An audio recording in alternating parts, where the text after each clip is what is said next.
আসসালামু আলাইকুম প্রিয় ভাই ও বোনেরা। আজকে আমি শোনাব এক অজানা সাহাবী হজরত জুলবিব রাদিয়াল্লাহু এর অনুপ্রেরণামূলক একটি ঘটনা। জুলবিব রাদিয়াল্লাহু ছিলেন দেখতে বেঁটে, কালো এবং চেহারায় আকর্ষণহীন। সমাজে কেউ তাকে গুরুত্ব দিত না, অনেকে তাচ্ছিল্য করত। কিন্তু রাসূলুল্লাহ তাকে ভালোবাসতেন। একদিন নবীজি তাকে বললেন, তুমি কি বিয়ে করতে চাও? তিনি হেসে বললেন, আমার মতো লোককে কে বিয়ে দেবে ইয়া রাসূলাল্লাহ? নবীজি নিজেই একজন আনসার মেয়ের পরিবারে গিয়ে প্রস্তাব দিলেন।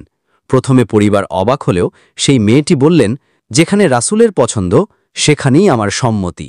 তাদের বিয়ে হয়। কিছুদিন পর একটি যুদ্ধে জুলবিব রাদিয়াল্লাহ শহীদ হন। যুদ্ধ শেষে সাহাবীরা শহীদদের খুঁজছিল। নবীজি নিজে খুঁজে বের করে বললেন, সে আমার, আমি তার। জুলবিব আমার প্রিয় সাহাবী। তিনি নিজ হাতে জুলবিব রাদিয়াল্লাহের দাফন করেন। দুনিয়াতে মানুষ তাকে অবহেলা করলেও রাসূল সাল্লাল্লাহু এবং আল্লাহ তাকে সম্মানিত করেছেন। আল্লাহ যেন আমাদের অন্তরের সৌন্দর্য ও ঈমানের মর্যাদা দান করেন। আমিন।